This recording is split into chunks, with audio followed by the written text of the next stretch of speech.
है जिस कार्टून में एक केंचुए के ऊपर बाबा साहेब अंबेडकर बैठे हुए हैं, केंचुए में लिखा हुआ है कॉन्स्टिट्यूशन ऑफ इंडिया और पीछे हंटर लेके बाबा साहेब को कोड़े मार रहे हैं पंडित जवाहरलाल नेहरू। ये एनसीईआरटी के किताब में नेहरू को बड़ा और बाबा साहेब अंबेडकर को छोटा दिखाने के लिए कांग्रेस पार्टी ने किया था। और की हिम्मत है कि कहते हैं कि हम अहंकारी है। बाबा साहेब अंबेडकर को जो कोड़े मारने के कार्टून को एनसीईआरटी की किताब में छाप सकता है, मैं उनसे पूछता हूं कि आप अहंकारी हैं या हम अहंकारी हैं। प्रियंका जी ने भी बहुत कुछ बताया कि once and for all Nehru ji के ऊपर चर्चा हो जाए। अगर once and for all Nehru ji के ऊपर चर्चा हो गई तो फिर मैं यही कहूंगा कई लोगों के लिगेसी को दबा करके नेहरू की लिगेसी बनाने की चेष्टा की गई है। सरदार पटेल की लेगेसी को दबाया गया है। यहां तक दबाया गया कि जब सरदार पटेल की अंतिम संस्कार का समय आया तब नेहरू जी ने मना कर दिया था अपने कैबिनेट के कोलीग को कि कोई भी सरदार पटेल के अंत्येष्टि में ना जाए। इससे खराब और क्या हो सकता है? इससे खराब और क्या हो सकता है? केवल सरदार पटेल नहीं, बंगाल सुने आज और ओडिशा भी सुने, क्योंकि सुभाष चंद्र बोस ओडिशा के भी बेटे हैं और बंगाल के भी बेटे हैं। सुभाष चंद्र बोस के लेगेसी को कांग्रेस पार्टी और नेहरू ने दबाया है।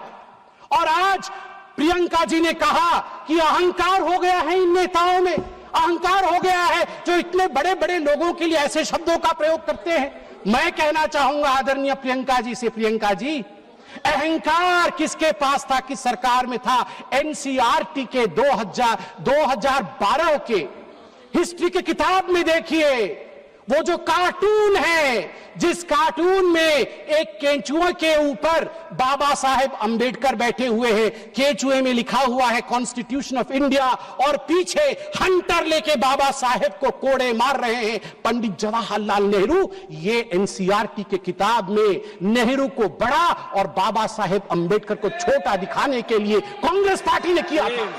और की हिम्मत है कि कहते हैं कि हम अहंकारी है। बाबा साहेब अंबेडकर को जो कोड़े मारने के कार्टून को एनसीईआरटी की किताब में छाप सकता है, मैं उनसे पूछता हूं कि आप अहंकारी हैं या हम अहंकारी हैं। तीसरा विषय यहां पर मैं रखना चाहूंगा कि आज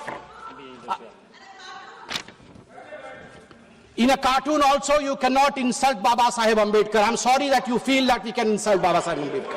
In a cartoon also you cannot. आज मैं कोट करना चाहूंगा श्री अरविंदो को, श्री अरविंदो जी को कोट करना चाहूंगा। महर्षि अरविंद कहते हैं जब उनसे उनके शिष्य ने पूछा कि कांग्रेस पार्टी ने कई पैराग्राफ हटा दिए, केवल 2 स्टैंजा ही रखा है, दुर्गा नाम था उसमें, सरस्वती जी का वर्णन था इसलिए हटा दिया गया, तो अरविंदो जी 1939 में झन्ना जाते हैं और अपने शिष्य को कहते हैं, मैं कोट कर रहा हूं, अंग्रेजी में ही कहा था, अंग्रेजी में बोलता। Sir Aurobindo commented, but it is not a religious song. It is a national song, and the Durga spoken of is India as the mother. Why should not the Muslims accept it?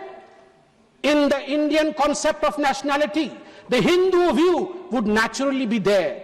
If it cannot find a place there, the Hindus may as well be asked to give up their culture in future. उन्होंने कहा कि क्यों जो दुर्गा लिखा गया है वंदे मातरम में, उसमें अगर हिंदू व्यू भी है तो इतना कॉम्प्रोमाइज करके घबराने की क्या बात है? स्वाभाविक है, ये भारतवर्ष है, इस भारतवर्ष में हिंदू व्यू आएगा ही, सनातन का व्यू आएगा ही, क्यों नहीं आए, क्यों नहीं आए? अनादि काल से जो गंगा अविरल बह रही है, जो विचारधारा अविरल बह रही है, उस विचारधारा को हम एपोलोजेटिक होके, हम शर्मिंदा होके खंडित क्यों करें? महात्मा गांधी क्या कहते हैं वो भी सुन लेते हैं। महात्मा गांधी कहते हैं, no matter what its source was and how and when it was composed, it has become a most powerful battle cry among the Hindus and Muslims of Bengal during the partition days. It was anti-imperialistic cry. As a lad, when I knew nothing of Ananda Matha or even Bankim, its immortal author, Vande Mataram, had gripped me, and when I first heard it, sung it, it had enthralled me. I associated the purest national spirit with it. It never occurred to me that it was a Hindu song or meant only for the Hindus. Unfortunately, now we have fallen on evil days. Madam, आप 2 minute लूंगा. Unfortunately, now we have fallen on evil days. त्वं ही दुर्गा दश प्रहरण धारिणी कमला कमल दल विहारिणी वाणी विद्यादायिनी नमामि त्वां नमामि कमलां अमलांग तुलांग सुजलांग सुफलां मातरम वंदे मातरम. बंगाल के मेरे साथी बैठे हैं.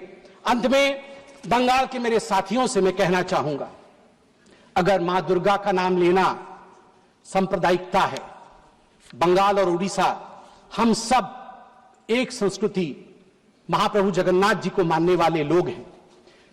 वीरेंद्र कृष्ण भद्र 100 वर्ष पहले वीरेंद्र कृष्ण भद्र ने महालय का वो आरती गाया है जो हर बंगाली, हर ओडिया महालय के दिन सुबह 5 बजे उठ के सुनता है. उसमें वीरेंद्र कृष्ण भद्र कहते हैं, त्वं स्वाहा त्वं स्वधा त्वं हि वषट्कार स्वरात्मिका स्वधा त्वं शरे नित्ये त्रिधा मात्रामिका स्थिता अर्धमात्रा स्थिता नित्या यानुचर्या विशेषतः त्वमेव संध्या सावित्री त्वं देवी जननी परा. हे मां, तू ही जननी है.